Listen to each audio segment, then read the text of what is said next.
वरदार विठ्ठल श्री ज्ञानदेव तुकाराम माऊली ज्ञानेश्वर महाराज की जय।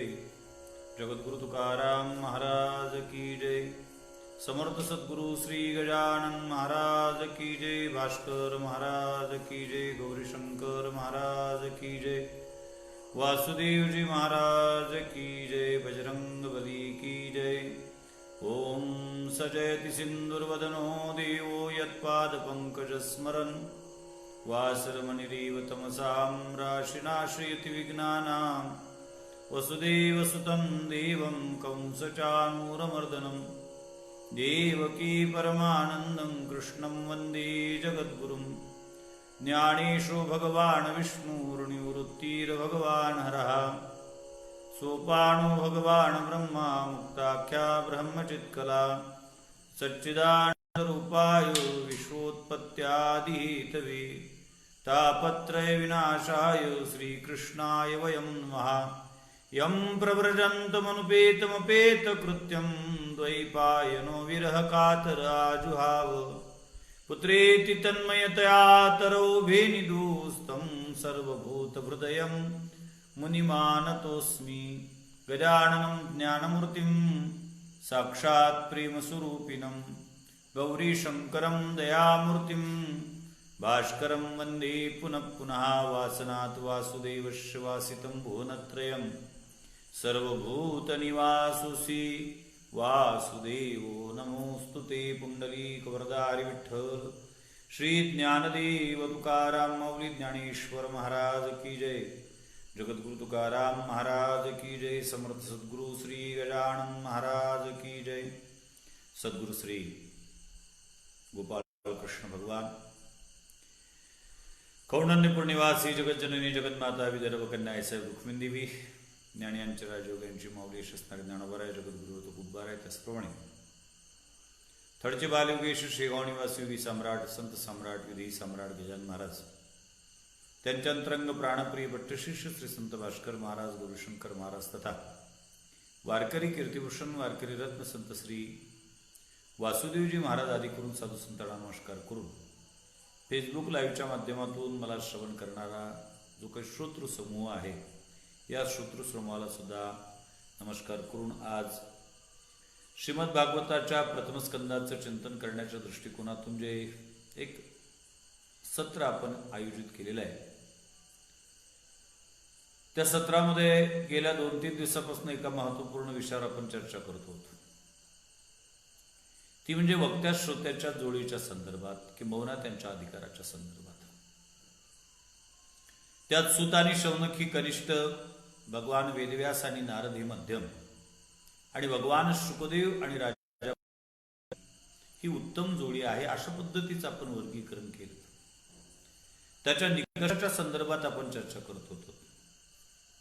भगवान शुकदेव आणि राजा परीक्षित हे उत्तम का, त्याचा कुठला निकष वापरला त्याचं चिंतन आपण गेल्या 2-3 दिवसापासून करतो। काही प्रतिबंध नाहीत, या दिवशी इथपर्यंत कथा गेली पाहिजे ही जे की भागवत सप्ताहाचे प्रतिबंध असतात ते आता प्रतिबंध नाहीत। कुठंतरी आपल्याशी चर्चा करण्याचा हा सुयोग कोरोनाच्या निमित्ताने का होईना घडून आलेला आहे, त्याला एक इष्टापत्ती म्हणेल। आणि म्हणून आपण काल विचार करत होतो भगवान शुकदेवांचा, अवधूत शिरोमणी याला उत्तम वक्त्या श्रोत्याची जोडी म्हणण्याच्या मागचं अधिक एक कारण, एक सबब मी आज आपल्या समोर ठेवणार आहे। आणि ती अशी आहे की या ठिकाणी वक्त्याचं नाव ब्रह्मरात आहे आणि श्रोत्याचं नाव विष्णुरात आहे। राजा परीक्षितीचं मूळ नाव विष्णुरात आहे। दोघांमध्ये साम्य असं आहे की दोघांनाही मातेच्या उदरामध्ये भगवत दर्शनाचा योग आहे। आपण अजून वक्त्याचाच विचार करतो, आज पुन्हा वक्त्याचं चिंतन करू। भगवान शुकदेवांना ब्रह्मरात का म्हटलं जातं? भगवान शुकदेवांच्या जन्माच्या ज्या काही कथा आहेत वेगवेगळ्या पुराणामध्ये कल्पभेदाने थोड्या बहुत फरकाने आलेल्या आहेत। महाभारतामध्ये सुद्धा कथा आहे, इतर पुराणादिकामध्ये सुद्धा कथा आहे. मी आज थोडीशी वेगळी कथा आपल्यासमोर मांडण्याचा प्रयत्न करतोय. कौशकी नावाच्या संहितेमध्ये अशी कथा आलेली आहे की एकदा नारद कैलासामध्ये गेलेत आणि नारद कैलासामध्ये गेल्यानंतर नारदच आहे. तिही त्रिभुवनी गमन नारदा हाती विना सदा मुखी नाम. तिही त्रिभुवनामध्ये गमन करणारे नारद आहेत. आणि नारदाचा एक स्वभाव आहे, कळी लाविजे नारदे. आणि स्वभाव त्यालाच म्हणतात ज्याच्यात कधीच परिवर्तन संभवत नाही. कैलासामध्ये गेलेले आहेत. भगवान शिवजी हजर नाही आहेत. या सुवर्ण संधीचा फायदा घेत आईसाहेब पार्वती देवीकडे गेलेले आहेत. आईसाहेब पार्वती देवीला नमस्कार केला. एकमेकाचा नमस्कार झाल्यानंतर नारदाने आईसाहेब पार्वती देवीला सांगितलं, आईसाहेब एका महत्वपूर्ण विषयावर मला तुमच्याशी आज चर्चा करायची आहे. सांग नारद काय आहे? काय नाही म्हटले, भगवान शिवजी तुमच्या संदर्भात काहीतरी कपट त्याच्या अंतःकरणामध्ये आहे. भगवान शिवजीच्या अंतःकरणात माझ्या संदर्भात कपट कसं काय शक्य आहे?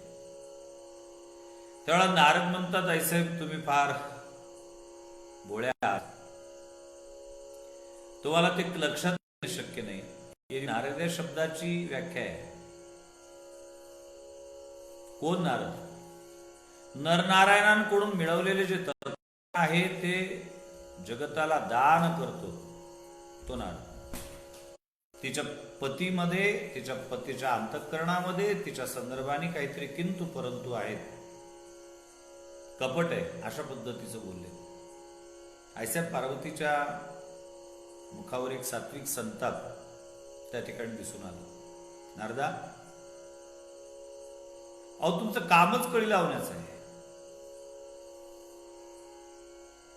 कोणाचा चांगला? नारद सांगतात पार्वती देवीला, आईसाहेब एक सांगू का? भगवान शिवजी मुंड माळा घालतात. बाकीच्या माळांबरोबर ती मुंड माळा घालतात. ती मुंड माळा घालण्याच्या मागचं कारण काय? त्या मुंडमाळेतील जे मुंड आहेत ते कोणाचे? काय माहिती आहे का तुम्हाला? तुम्ही अर्धांगिनी आहात. तुम्हाला या गोष्टी माहीत असणं अत्यंत गरजेचे आहेत, आवश्यक आहेत. पार्वती देवीने विचार केला, नारद बोलतात त्याच्यामध्ये दम आहे.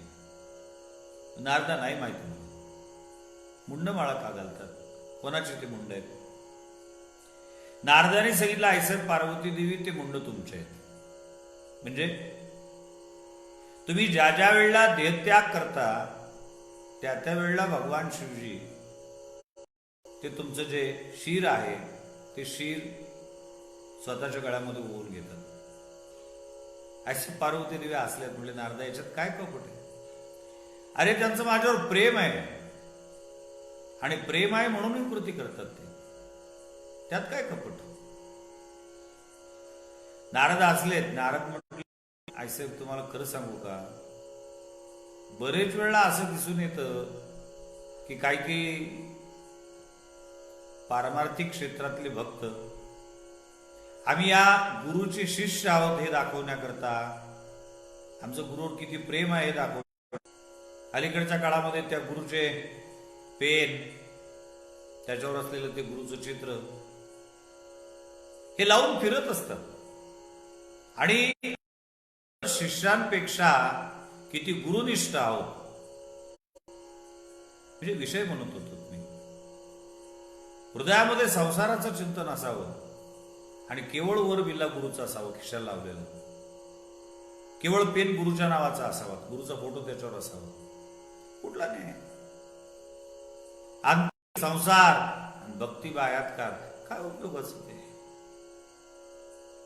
आईसाहेब पार्वती देवी नारदाची गोष्ट ऐकतात. झालेले देह समर्पिजे देवा, बार काहीच न घ्यावा, होईल आगवा तुका म्हणे आनंद.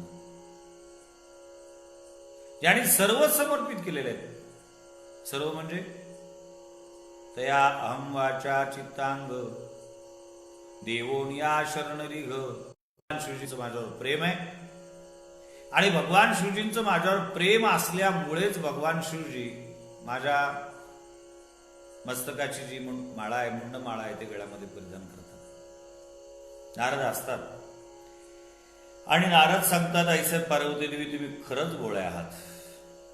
मी तुम्हाला सूचना करण्याचा प्रयत्न केला, परिवर्तन होणं शक्य नाही, पण मी एक महत्वाचा मुद्दा अधिक तुमच्यासमोर मांडतोय, थोडं बारकाईने ऐकत म्हणजे बरोबर. काय अहो, तुम्ही प्रत्येक वेळेला देहाचा त्याग करता आणि देह भगवान शिवजी प्रेमापोटी ते मुंड तुमचं गळ्यामध्ये घालतात, त्याच्यात मला काय आश्चर्य वाटत नाही.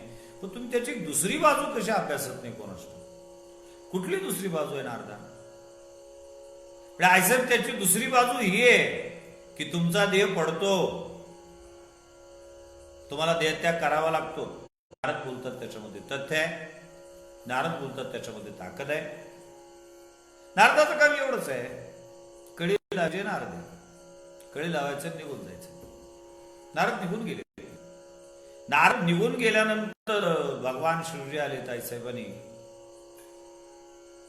भगवान शिवजीला अर्घ्यपाद्य पूजनाची व्यवस्था केली, बसण्याकरता आसन दिलं, नम्रतापूर्वक नमस्कार केला. मी माफी मागून बोले, प्रापंचिक क्षेत्रामध्ये जीवन जगत असणाऱ्या माणसांनी काही काही गोष्टीचे लक्षात घेतले पाहिजे. वाजवीपेक्षा जास्त व्यवस्था ज्या वेळेला त्याची कुटुंबामध्ये, घरामध्ये होत असेल, समजायचं दाल में कुछ काला है, काहीतरी अपेक्षा आहे, काहीतरी गरज आहे. आईसाहेब पार्वती देवींची व्यवस्था भगवान शिवजी पाहतात, स्वीकारतात, पण आईसाहेबांच्या चेहऱ्यावरच अप्रत्यक्ष नाराजीचे सूर त्याच्या लक्षात येतात. त्या दिवशी बोललोय आपल्याशी, माणसाच्या अंतःकरणाचा आरसा त्याचा चेहरा असतो.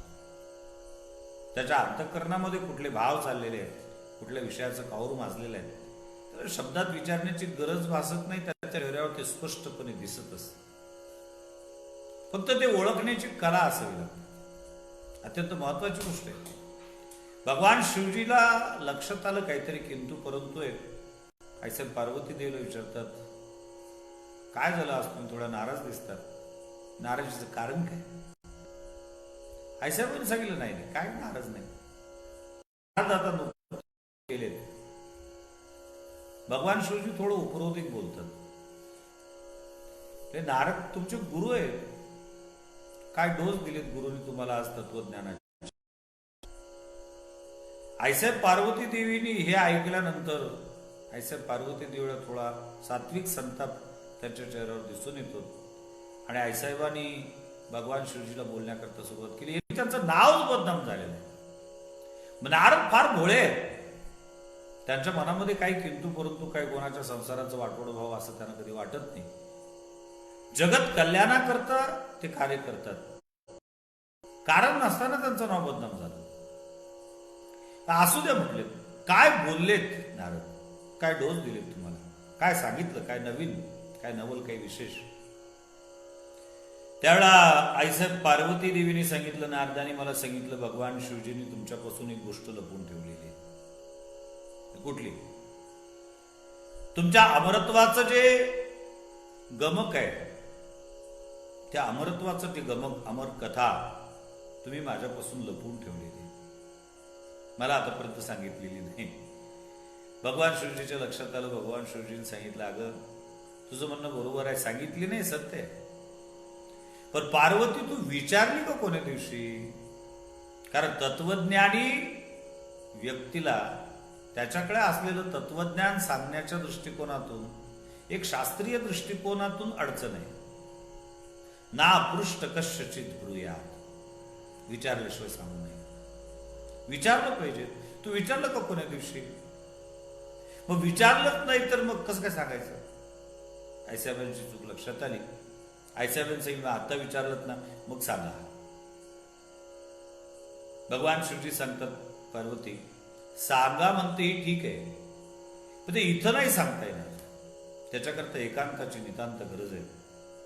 त्या ठिकाणी आपल्या दोघांव्यतिरिक्त कुठलीही तिसरी व्यक्ती असता कामा नये. अशा एखाद्या ठिकाणी आपल्याला गेलं पाहिजे, तिथं जाऊन ते तत्वज्ञान सांगेल. ठीक आहे. नंदीवर भगवान शिवजी आरूढ झाले आणि ती अमरकथा आईसाहेबाला सांगण्याच्या दृष्टिकोनातून भगवान शिवजी आणि आईसाहेब पार्वती देवी निघाले. अमरनाथची यात्रा जे केली असतील त्याच्या लक्षात येईल. पहलगाम नावाचं जे ठिकाण आहे त्या ठिकाणी भगवान शिवजींनी नंदीला सोडलं आणि नंदीला सांगितलं की इथून वर कोणाला येऊ देऊ नको, नाक्यावर तू थांब. नंदी तिथं थांबले. आज आपल्याला पहलगामला नंदीकिशोराचं दर्शन होतं. भगवान शिवजी तिथूनही पुढे निघतात आणि तिथून पुढे निघाल्यानंतर भगवान शिवजी गळ्यात असलेले जे शेष नाग आहेत त्यांना सुद्धा सोडतात. आपण पुढे गेलं की तिथं शेषाचं आणि तिथून अत्यंत गोपनीय ठिकाणी, अत्यंत गुप्त ठिकाणी, जिथं कोणीच नाही अशा ठिकाणी पार्वती देवी बसतात, टाळी वाजवतात. टाळी वाजून तिथं आलेले जे काही पशु असतील, पक्षी असतील त्यांना सुद्धा उडवून देतात आणि भगवान शिवजी आईसाहेबाला ती अमर कथा म्हणजे भागवतामृत देतात. भगवान शिवजीची इच्छा आहे हे पार्वती देवीच्या व्यतिरिक्त इतर कोणाकडे जाऊ नये. पण नटनागर कृष्णांची इच्छा आहे,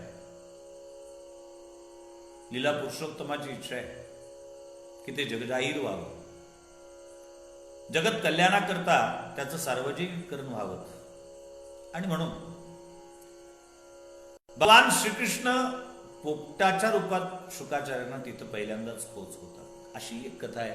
थोडीशी बाजूला जाऊन थोडीशी कथा सांगेल. अशी कथा आहे की भगवान शिवजी आईसाहेब पार्वती देवीला ज्यावेळेला ती अमर कथा सांगण्याकरता गेले त्यावेळेला तिथं त्या दोघांच्या व्यतिरिक्त कोणी नव्हतं. पण मृतावस्थेला प्राप्त झालेलं एका शुकाचं अर्थात पोपटाचं अंड ते ठिकाणी होतं. ही कथाच अमर आहे, अमरत्वाची आहे,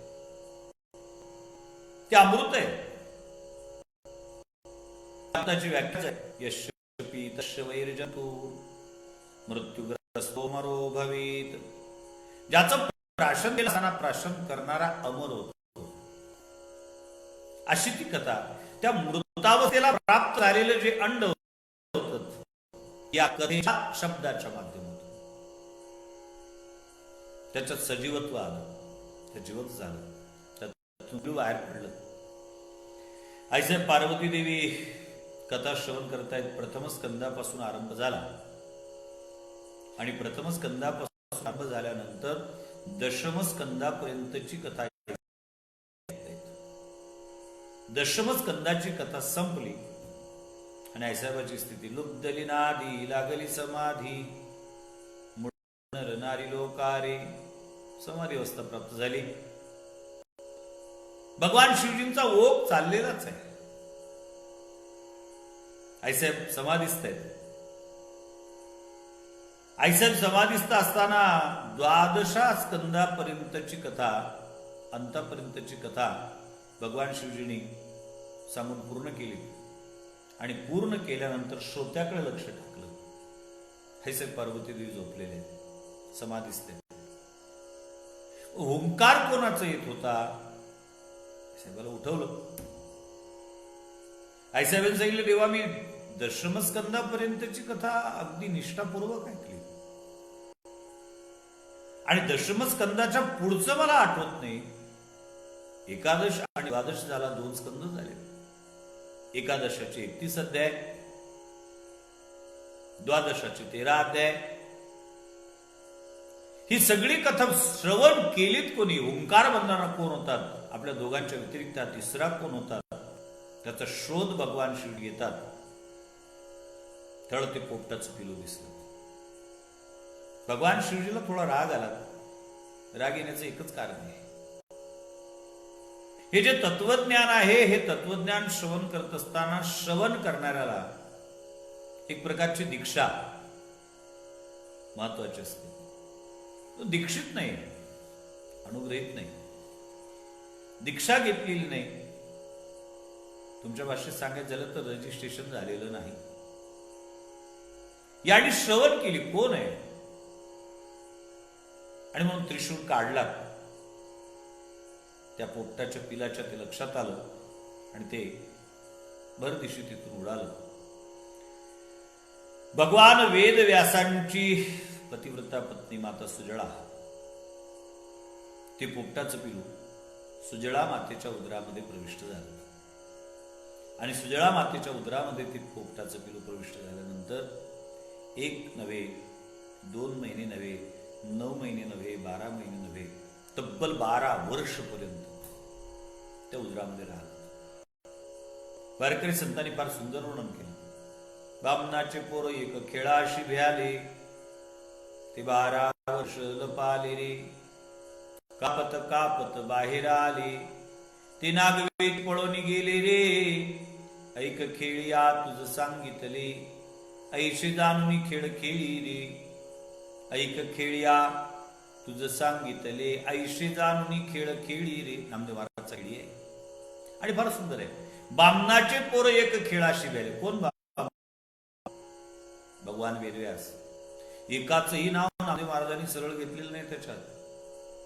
अख्खा खेळा वाचा. नवे तेची कैसे झालेले खेळिया, नाही तेची दिसू लागले रे. अरूप होते ते रूपाचे आले, जीव शिवनाम पावले रे. आपुलीच आवडी धरुनी खेळिया, आपापना ते व्याले रे. जोपना कारणे केली एक बायको, तिने एवढे वाढविले रे. ऐक खेळिया तुझ सांगितले. ही त्याची सुरुवात आहे आणि त्याच्यात प्रत्येकाचं वर्णन आहे. चौतोंड्या एक शंभूचे चौतोंड्याचा जाण, तो खेळिया माझी आगळा रे. कुचाळी करोनी पोरे भांडवी, आपण राही वेगळा रे. गंगा गौरी दोघे भांडवी, संब्याशी धाडी लेवणारे. चौतोंड्या म्हणजे ब्रह्मदेव, त्याचा पोऱ्या म्हणजे पोरगा कोण? नाऱ्या. नाऱ्या म्हणजे नारद. तो खेळिया माझी आगळा रे. खेड्यामध्ये खूप मोठा आगळा. काय करत होता? कुचाडी करून पोरे भांडवी आणि आपण राहे वेगळा रे. पोरापोरांची भांडणं लावून द्यायची आणि आपण वेगळं राहायचं. एक उदाहरण म्हणजे आता सांगितलं. गंगा गौरी दोघे भांडवी, संब्याशी धाडी लेवणारे. गंगा आणि गौरी नाम पार्वती देवी या दोघांचं भांडणं लावून दिले. परिणामी भगवान शिवजीला वनात पाठवून दिले. यादवाचा पोऱ्या एक गोप्या ही जाण. यादव त्याचा पोऱ्या गोप्या म्हणजे भगवान गोपाल कृष्ण. एकाचे नाव सरळ घेतले. असो माझा तो प्रस्तुत प्रस्तावनीय विषय नाही. इथं बामनाचं पोर भगवान वेदव्यासांचा मुलगा कोण? शुकाचार्य. खेळाशी व्याले. कुठला खेळ? संसाराचा. 12 वर्ष लपाले रे. आईच्या उदरामध्ये 12 वर्ष लपून बसले. तो वेदध्वनीचा आवाज येतोय. सुजळा मातेला त्रास व्हायला लागलेला आहे. भगवान वेदव्यास उदरस्थ शिशूशी संवाद साधताय. काही गोष्टी अतिशोक्तीच्या वाटणे साहजिक आहे. आता कारण भागवताची कथा श्रवण करत असताना कालखंड, अधिकार या दोन्ही गोष्टीचा महत्वाचा विचार केला पाहिजे. आणि ज्या संस्कृतीच्या, त्या भारतीय संस्कृतीचं वैशिष्ट्य आहे, त्या भारतीय संस्कृतीमध्ये मुलं जन्माला आल्यानंतर विद्वान झाले, नवल नाही. उपजतच ज्ञान घेऊन जन्माला आले, नवल नाही. आईच्या उदरातच ज्ञानाची प्राप्ती झालेली होती. भगवान शिवजी आईच्या उदरातच तत्वज्ञानाने परिपूर्ण आहे. महर्षी अष्टावक्र आईच्या उदरातच तत्वज्ञान आहे. आईच्या उदरात असताना बाप वेदध्ययन करत आहेत आणि गायी विस्वर उच्चारण झालं असेल, काही चुकलं असेल, बाबा कुठं जायची घाई आहे तुम्हाला? बापाचा अहंकार दाखवला गेला. आईच्या पोटातून बाहेर आलो नाही आणि मला उच्चार चुकला सक्षम होतोय. श्राप दिला. 8 ठिकाणी वाकला. म्हणजे आईची मान्य आहे, चूक मान्य करणार नाही. अभिमन्यू नावाचा योद्धा आईच्या उदरात असताना वेदनाचं ज्ञान शिकतो. भारतीय संस्कृतीमध्ये जे 16 संस्कार आहेत, त्या 16 संस्कारामध्ये गर्भाधान संस्कार आदी करून जे काही संस्कार आहेत, त्याचा याचा वापर आहेच. याच्याच करता करायचं असतं. शुकाचार्यांच्या वेदध्वनीचा आवाज येतोय. शुकाचार्यशी भगवान वेदव्यास बोलतायत आणि वेदव्यास सांगताय, शुका बाहेर ये. तेच बाबा बाहेर येणार नाही. का? मला संसाराची भीती वाटते. आईच्या उदरात तेच पाहत होते. तुकोबारे फार सुंदर वर्णन करतात. शोक राही गरी आंधळा शिनला येर झाली दुःख आठवी वेळा मागील सोशिले ते नाभी म्हणे गोपाळा पावला त्या कारणे लाज राखिली कळा धर्मगा जागो तुझा तुझी कृपाळू राजा जानशी जीवीचे गा न सांगता सहजा बैसोनी खोडी शोक राहे गरबी आंधळा. आईच्या उदरामध्ये आंधळे, हे कुठला आंधळे पण आहे, स्वतंत्र चिंतनाचा भाग आहे. एका दिवशी वेळ मिळाला तर निश्चितच त्याचंही चिंतन करू. मागील सोशिले ते मागच्या अनेक जन्माची चित्रफित भगवान परमात्मा आम्ही आईच्या उदरात असताना आमच्या समोर सादर करत असतो. अगोदरच्या जन्मात कोण होतो, जन्मात कोण होतो, त्याच्या अगोदरच्या जन्मात कोण होतो, कसे कसे भोग भोगले, कोणत्या कोणत्या चुकी केल्यात, हे सगळं दाखवतो. मागील सोशिले ते आता भीती वाटायला लागली. भगवान वेदव्यासांना सांगतात, नाही बाबा मला भीती वाटते संसाराची, बाहेर येणार नाही. भगवान वेदव्यास सांगतात, बाबा बाहेर ये, तुला संसार बांधणार नाही. शुकाचार्य असतात, बाबा असा आशीर्वाद देण्याचा अधिकार आहे का तुम्हाला? कारण मुळात तो तुम्हालाच बांधलेला आहे आणि तुम्ही काय मला आशीर्वाद देतो तुम्हाला संसार बांधणार नाही म्हणून. त्यावेळा भगवान वेदव्यासाच्या लक्षात आलं आणि भगवान वेदव्यास ब्रह्मदेवाकडे गेले. ब्रह्मदेवाला सांगितलं, तक्रार केली, माझा मुलगा त्याच्या आईच्या उदरातून बाहेर येत नाही, त्याला समजावण्याकरता तिथपर्यंत चाला. ब्रह्मदेव आले, शुकाला सांगितले, शुका बाहेर ये. शुकाचं उत्तर ठरलेलं होतं, बाहेर येणार नाही, मला भीती वाटते. कशाची? संसाराची. ब्रह्मदेवाने आशीर्वाद दिला, म्हणजे आशीर्वाद देतो, तुला संसार बांधणार नाही. शुकाचार्य आहेत ते. शुकाचार्य जाईल, महाराज संसार बांधणार नाही, मुळात तो तुम्हालाच तर बांधलेला आहे. नसेल बाकीच्या लोकांना माहिती, पण मला माहित आहे. भगवान शिवजी आणि आईसाहेब पार्वती देवीचा विवाह ज्यावेळा संपन्न झाला त्यावेळा मंगलाष्टक वगैरे झालीत आणि मंगलाष्टक वगैरे झाल्यानंतर वधूवरांचा स्थान बदलण्याचा विधी भारतीय धर्मशास्त्राप्रमाणे केला जातो. आणि हा विधी करण्याचा ज्यावेळेला तुम्ही आदेश पारित केला त्यावेळेला आईसाहेब पार्वती देवीचं मुख नाही, नुसतं नख दिसल्याबरोबर तुमचे काय हाल झाले सांगूत का? कुलाल हाडाचा, बाप चाहळ्याचा, अखंड गळतो मळकेरी, त्याशी एक भूतसंचार झाला हिमालयाच्या कळकिरी. भूतवैर्याची पाहुनी नवरी, जीवाशी भरली धडकिरे. वाकड्या म्हणे कृष्णाजी बापा, म्या एक पायी भूतरे. कुलाल म्हणजे कुंभार, हाडाचा, बाप चाहळ्याचा, चाहळ्या कोण? नारद. अखंड गळतो मळके रे. मळके कोणचे? तुमचे आमचे सगळे मळके घडवणारा तो एकच कुंभार आहे. त्यात एक भूसंचारू झाला हिमालयाच्या खडकी. काय झालं? पार्वती देवीला पालत फक्त झाला. ब्रह्मदेवाने सांगितलं, शुकाचार्य बोलू नका पुढं, राहू द्या, झाकली मूळ 1.25 लाखाची. याला वर्मावर बोट ठेवणं म्हणतात. उदाहरण दाखल दृष्टांत जर सांगायचं झालं तर मी सांगेन, म्हातारी होती, अंगठा बांधून निशाणी थम्सअप, पण व्यवहार सगळा म्हातारीच्या हातात होता. योगायोगाने मुलगा चांगला शिकला, क्लासवन ऑफिसर झाला, मुलाचं लग्न जुळलं, झालं मुलाचं लग्न, मुलाला पत्नी सुद्धा शिकलेली मिळाली. पण शेवटी सासू आहे. भारतीय संस्कृतीतलं सासूचं स्थान अबाधितच आहे अजूनही. वारकरी संतांनी फार सुंदर वर्णन केलं. कोणी सुना, कोणी लेकी, कोणी एकी सतंता. फार मोठं पद सासूचं. वैकुंठवासी गुरुवर्य संत श्री वासुदेवजी महाराज एक दृष्टांत सांगायचे, मध्ये दोघांनी आठवलं म्हणून सांगतो. पोळ्याचा सण होता. कुठल्या तरी एका महिलेला ताक पाहिजे होतं ठोंबऱ्या करता. ताक मागण्याकरता गेलीत आणि ज्या बाईकडे म्हैस होती सांगितलं नाही ताक नाही आमच्याकडे, परत आली ती. योगायोगाने रस्त्यामध्ये जिच्या सुनीने ताक नाही म्हणून सांगितलं होतं त्याच महिलेची भेट झाली. का ग म्हणजे कुठं गेली होती? काय नाही म्हटलं, तुमच्या घरी गेली होती. कशा करता म्हणजे? ताका करता. मग एवढा तुमच्या सुनी सांगितलं ताक नाही म्हणून, असं चाल माझ्या घरी. तिला कोण दिला अधिकार? तिला असं जमलं आपलं भेटते वाटते ताक. घाईगी तिच्या मागोमाग गेली. त्या सासूबाई आतमध्ये घरात गेल्यात.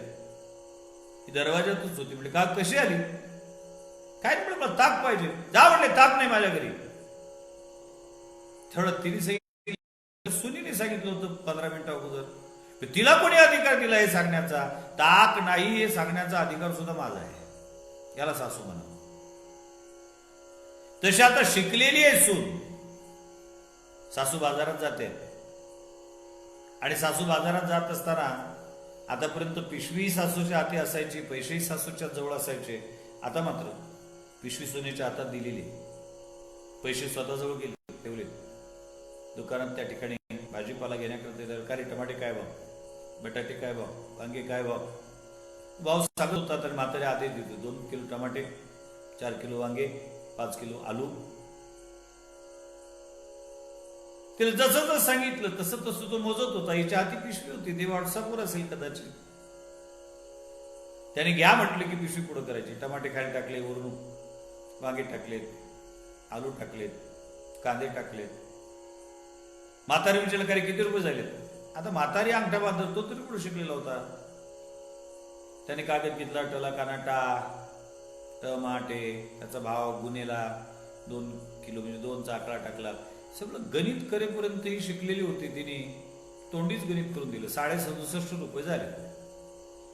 आता अंगठाबाद माणसं विश्वास नाही ठेवत. एसटीने प्रवास करणार त्याचा अनुभव येतो. कंडक्टरला पैसे दिल्यानंतर शिल्लक राहिले पैसे ज्यावेळा कंडक्टर परत करतोच ना, त्यावेळा शिकलेला माणूस तिकीट आणि पैसे तसेच खिशात टाकतो. कमी शिकलेला माणूस तिकिटावर पाहतो, वापस दिलेले पैसे पाहतो, मोजूनच खिशात ठेवतो. तो त्याच्यावर विश्वास ठेवत नाही. त्याने पुन्हा गणित केलं, 67.5 भरले. त्याला आश्चर्य वाटले. कागद नाही, पेन नाही, काही नाही, काही नाही. गणित कसं इतकं पक्का असू शकतं एकाचं? म्हातारी वेळ का कोण आहे? माझी सून आहे. काय झालं? दिसते हो, किती शिकली? गॅजेट झाली, गॅजेट. आता ग्रॅज्युएट कुठं येतं तिला? तू कसं काय ओळखलं? म्हणजे कसं ओळखलं म्हणजे बगर कागदाचं पेनाचं तिने गणित केलं आणि अचूक आहे. म्हातारीचं तर अधिकच स्वाभिमान वाढलं की नाही, सून शिकलेली आहे. तोऱ्यामध्ये म्हातारी निघालेली आहे. तितक्यात एक सुशिक्षित माणूस ती कृती पाहला आणि त्या सुशिक्षित माणसाने म्हातारी कोण आहे ग? माझी सून आहे. म्हणजे चांगली शिकलेलीच ते. म्हातारीला प्रश्न पडला. त्या दुकानदाराने ओळखलं, बगर कागदा पेनाचा निषेध केला म्हणून ठीक आहे. पण तू कसं का ओळखलं? म्हणजे त्यात काय, पिशवीमध्ये ते खाली टमाटे टाकते, वरून बटाटे, वांगे, कांदे टाकते. त्याच वेळेला माझ्या लक्षात आलं चांगली शिकलेली आहे. ज्यांच्या ज्यांच्या लक्षात आलं असेल त्याने घ्यावं. याला म्हणा वर्मावर बोट ठेवली. भगवान शुकदेवाने ब्रह्मदेवाच्या वर्मावरच बोट ठेवलं. ब्रह्मदेव आल्या पावली परत. शुकाचार्य बाहेर येत नाहीत. त्यांनी ठरवलं, भगवान वेदव्यासाला सांगितलं, भगवान कृष्णांची भेट झाल्याशिवाय, दर्शन झाल्याशिवाय बाहेर येणार नाही.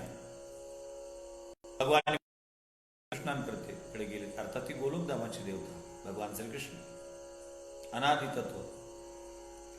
भगवान श्रीकृष्ण आले आणि शुकाला सांगतो, संसाराची भीती वाटते म्हटल्याबरोबर भगवान श्रीकृष्ण म्हटले, तुझ्या आईच्या उदरात का तुझं परमार्थ चालू आहे का? तेज्या इशारती तट्टू फोकावरी घेती. खालचे काठेवाडी घोडे असतात ना, ते चापकाचा मार सहन नाहीत करत. चापकाची सावली पाहिली कि वेग धारण करत असतात. शहानिया पुढे एकची वचन, इशारती खून ते चित्त्याशी. इशारा नंतर टट्टू माझा रत्न घोष, 8 दिवसात 3.5 कोस, एक मारे फुक्त मागे सरे कोस कोस. घोडे काय कामाचे? बडबडजीनो घोडो, खानो घनो चढनो थोडो, एक मारो छोडो तो नीचे भडजीनो पर घोडो. हे घोडे काय कामाचे नाही. येर काय ती बापुडीन कीर दिवाळी गोळा. त्याला चापकाचा नाही, सावलीच पाहिजे फक्त. शहाण्या माणसाला शब्दाचा मार खूप असतो. आईच्या उदरामध्ये काय तुझा परमार्थ चाललेला आहे का, हे भगवान श्रीकृष्णांचं वाक्य खूप मोठं होतं. मी माफी मागून एक शब्द प्रयोग करेल. अलीकडच्या काळात संसाराच्या संदर्भातली व्याख्या लोकांची फार संकुचित आहे. बरेचदा असं लक्षात येते की लग्न मंडपामध्ये नवरदेव नवरीच्या डोक्यावर अक्षदा टाकण्याकरता लोक जातात आणि लग्न आटोपल्यानंतर चर्चा करतात, झाला मग पोराचा संसार चालू. आता परत का परमार्थ करत होतं का ते? 35 वर्षाचा झाला तो आणि आता संसार चालू झाला. अरे नवरा बायको मुलं बाळ घरदार यालाच नुसता संसार नाही म्हणून. तद्विषयक वस्तूचा संग्रह म्हणजे संसार. तुका म्हणे नाही निरसीला देह तोरे अवघे संसारी. देहाच्या निराशेपावी जे आठाया माझी इशी काया जाऊ नव्हे, ही स्थिती आहे. देह तादात नाही तोपर्यंत सगळे संसारिक आहेत. बायको नाही म्हणून काय झालं? काही काही मोठ्या माणसाचं मोठेपण त्याच्यातच असतं. ते फार काही बोलतात असं नाही. काही काही लोकांचा गोड गैरसमज आहे. त्यांना असं वाटतं आम्ही आयुष्यात बोललो की फार मोठा भाव निर्माण होतो. अरे आहे तो निघून जातो. काही काही लोकांना माईक थर्र कापतात असे. त्यांना असं वाटतं आज माझं भाषण खूपच जोरात झालं. शब्दावर दाब देऊन मोठेपणा मिळवल्यापेक्षा शब्दाची साधना करून तपश्चर्या करून कुठंतरी एक वेगळेपण सिद्ध केलं पाहिजे. समजण्याकरता दृष्टांत सांगतो म्हणजे लक्षात येईल. काही मोठे माणसं ते मोठे कसे असतात, ते जास्त बोलत नाहीत पण कमी बोलून भरपूर काही बोलून जात असतात. खेड्यातला एक म्हातारा सकाळी उठल्या उठल्या बाहेर जात होता आणि बाहेर जाताना आणि येताना खेड्यात अजूनही पद्धती रामराम रामराम आणि रामराम करत असताना एका नास्तिकवाद्याला, एखाद्या पुरोगामीला त्याने रामराम केलं. त्याच्या तळपाच्या मस्तकात गेली. रामराम म्हटल्याबरोबर त्यांनी राग सांगितले, मी मूर्खाना रामराम करीत नसतो. एवढा मोठा अपमान त्या म्हाताऱ्याचा. म्हातारा फार हुशार होता.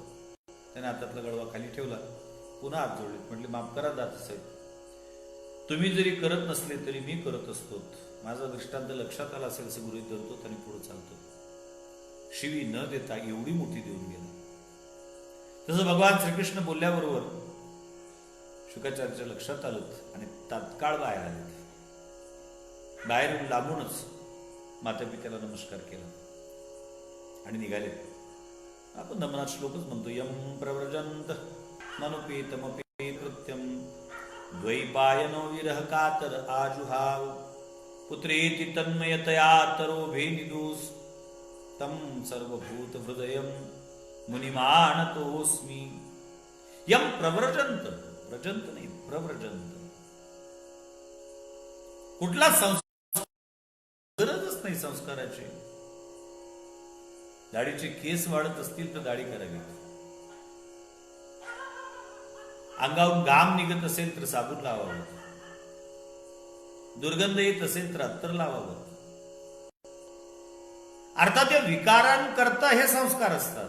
जिथं विकारच नाही तिथं संस्काराची गरजच काय.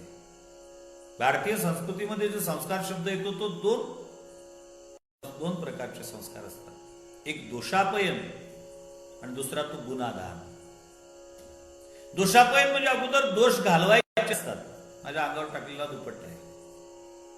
बरेचदा लोक प्रवचनाच्या वेळेला हार टाकतात आणि खेड्यापाड्यामध्ये अशी अडचण असते की कार्यकर्ते 7 दिवसाच्या 8 दिवसाच्या हार एका दिवशी घेऊन येतात.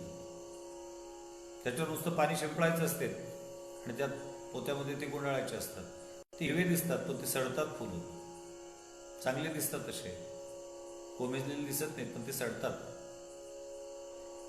आणि ते गळ्यात टाकल्याबरोबर पूर्ण अशी पूर्ण 8 दिवसाचा एकाच मारून जातात. आता टाकण्याची गरज नाही असंच असतं. मग त्याला डाग पडल्यानंतर त्या दुपट्ट्याची इस्त्री करायची असेल ना, पहिल्यांदा तो धुतला पाहिजे. धुणे म्हणजे त्या ठिकाणचं दोषापयन. आणि त्याच्यानंतर मग आमचे काही महाराज लोक निळ देतात. हा गुणाधान संस्कारच म्हणेल मी कपड्यांचा. काही लोकांच्या कपड्यांना तर इतकी नीड असते की असं वाटते की हे फुकट पांढरे कपडे घालतात, त्यांनी घेतानाच निळा घ्यावा. प्रत्येक दुनियाच्या वेळेला देण्याची कटकटच नाही आणि त्याच्यानंतर वरून इस्त्री करायची असते. हा एक प्रकारचा गुन्हादान संस्कार झाला. अगदी तो दोष नाही, दोषापयनाचा संबंध नाही आणि गुन्हादानाची गरजच नाही. तशीच ते निघालेले आहे. मला बाकीचा पुढचा इतिहास तुमच्यासमोर मांडायचा नाही. मला हे ब्रह्मरात आहे. आईच्या उदरामध्ये असताना यांना भगवत दर्शन आहे म्हणून यांना ब्रह्म म्हटलं. श्रोता विष्णुरात आहे. श्रोता सुद्धा आईच्या उदरात असताना राजा परीक्षित, काल मी सुतोवाच करून होत तितकं, आईच्या उदरात असताना अश्वत्थाम्याने ब्रह्मास्त्र सोडलंय. उत्तरेच्या लक्षात येतं आणि उत्तरा भगवान श्रीकृष्ण परमात्म्याला विनंती करते, पाही पाही महायोगीन देव देव जगत्पते नान्यम तदभयम पश्यत्यत्र मृत्युम परस्परम. हे देवादी देवा, हे महायोगी, हे भगवान श्रीकृष्णा, मला पाव. माझ्या दिशेने येत असणारी ही जी दगदगती ज्वाळ आहे हे ब्रह्मास्त्र आहे. मी ओळखते, मी क्षत्राणी आहे. मी मरेल याची मला मुळीच भीती नाही, चिंता नाहीये. माझे पतिराज ज्या दिवशी मरण पावले त्याच दिवशी मी सती जाण्याकरता निघाली होती. परंतु सगर्भा स्त्रीला सती जाता येत नाही हा नियम आडवा आला म्हणून मी थांबली. पण देवा, आज मी तुला विनंती करते, ती माझ्याकरता म्हणून नाही, माझ्या उदस्थ शिष्याच्या रक्षणाकरता म्हणून. देवा, कदाचित तू विचारशील का ग उत्तरे, तुझे सिंहासारखे 5 सासरे या ठिकाणी उपस्थित असताना तू त्यांना विनंती न करता माझ्यासारख्या त्रयस्थाला विनंती करते. देवा, तू विचारशील कधी आणि मी उत्तर देऊ कधी? तो झालेला असेल. मला सांगितलं पाहिजे देवा, काय वाचवणार आहे? मृत्यूम परस्परम, गेल्या 18 दिवसाच्या महाभारत युद्धामध्ये एकमेकाच्या मृत्यूला कारणीभूत ठरलेले हेच लोक. मला काय वाचवणार आहे? आणि तूच माझ्या सासऱ्याला बोलून गेला ना गीतेच्या 9व्या अध्यायामध्ये, जो मज होय अनन्य शरण त्याचे निवारी मी जन्म मरण, या लागी शरणांगता शरण्यमीची एकू. जो मला अनन्यतेने शरण येतो त्याचे मी जन्म मरण चुकवतो. याकरता शरणांगताला शरण येण्याकरता एकमेव योग्य मीच आहे. आणि तू सांगतोय की त्यांना मी तुला तुझी शरणागती पत्करलेली आहे. माझ्या नाही, माझ्या उदरामध्ये जो शिशु वाढतोय ना, तुझ्या कुळाचा संरक्षक आहेस, त्या कुळाचा एकमेव वारस कुलदीपक माझ्या उदरात आहे. त्याला वाचून ही जबाबदारी तुझी आहे. तुझ्या भक्ती परंपरेचा विश्वास जगताचा कायम राहावा असं जर तुला प्रामाणिकपणे वाटत असेल तर तू तिला वाचवलं पाहिजे. भगवान परमात्मा उत्तरेची परीक्षा पाहतात. उत्तरे मी धावून जातो, माझा नियम आहे. पण ज्याला संकट असेल त्याने हाक मारावीत ना. देवा, भय अट्टासे जव काळ ऐसे झाले नाही, तयाच्या चिंतने निरसेल संकट. तो नाही हाक मारत, तू हाक मारते. उत्तरा सांगते, तू बरेचदा आश्रिताचा आश्रित होतोस आणि उदरस्थ शिशु आहे. गीतेच्या 9व्या अध्यायात तू बोललात, अनन्याश्चिंतयन्तो मां, कोणाही नाही, कुठलाच उद्योग करू जाणत नाही तो. नवे नवे गरोदर स्थितीमध्ये अवस्थेमध्ये असणाऱ्या स्त्रीला होत असणारी जे डोहाळे असतात ते कोणाचे? गर्भात आवडी मातेचा डोहाळा, जे तिचा जिव्हाळा तेथे बिंबे, ते त्याचे असतात उदरस्थ शिशूचे. तो पूर्णपणे मातेवर निर्भर असतो. तुकोबारात त्या ठिकाणी वर्णन करतात की माहे वनी धाल्या धाय आणि गर्भ आवतन न पाहे. माहेवनी म्हणजे गरोदर स्त्री. तिला जेवणाकरता सांगितलं, ती संतुष्ट जर जेवण करून, उदरस्थ शिशु संतुष्ट. धाल्या धाय, आवतनाची वाट नाही पाहतो. भगवान परमात्म्याने विनंती मान्य केली आणि जिथं जाऊ नये त्या उदरामध्ये भगवान प्रविष्ट होतात शंखाने, म्हणजे चक्र आणि गदा घेऊन, आणि राजा परीक्षितीचं रक्षण करतात. भगवान श्रीकृष्ण परमात्म्याच्या सुरक्षा व्यवस्थेमध्ये हा जन्माला येतो. म्हणून याला विष्णुरात म्हटलंय. भगवान श्रीकृष्ण परमात्म्याचं उदरात दर्शन आहे. एक वाक्य बोलेल आणि थांबेल. बाकीचं चिंतन उद्याच्या सत्रात पाहू. आईच्या उदरामध्ये भगवंताचं दर्शन आहे. किंवा मित्र असं म्हणेल, जिथं राजा परीक्षिती आहे तिथंच भगवान आहेत, काही काळापुरते का होईना. राजा परीक्षितीचा आणि भगवंताचं नातं कोणता? सम उदरता, एकाच उदरात बंधूच नातं आलं. नवीन राजा परीक्षिती ज्येष्ठ आणि भगवान श्रीकृष्ण परमात्मा कनिष्ठ बंधू झालेत. आता या सर्वात काही चिंतन उद्याच्या सत्रात मी आपल्यासमोर ठेवण्याचा प्रयत्न करेन. आपण असाच भरभरून प्रतिसाद देत राहा. काही सूचना असतील, काही प्रश्न असतील तर आपण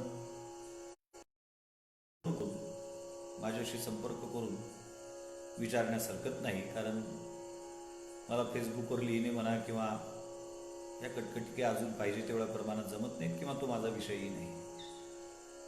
एका दोन शब्दामध्ये काही शंकांची निरसनं होत नसतात, त्याच्याकरता सविस्तरच बोललं पाहिजे.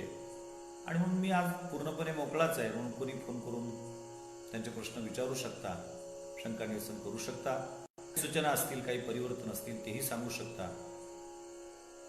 निश्चितच तुमच्या सूचनांचं स्वागत केल्या जाईल. झालेली सेवा संतांच्या तथा गुरुवरांच्या चरणी समर्पित करून सेवेला या ठिकाणी पूर्णविराम. कुंडली कबरदार विठ्ठल श्री ज्ञानदेव तुकाराम माऊली ज्ञानेश्वर महाराज की जय. जगद्गुरु तुकाराम महाराज की जय. समर्थ सद्गुरु श्री गजानन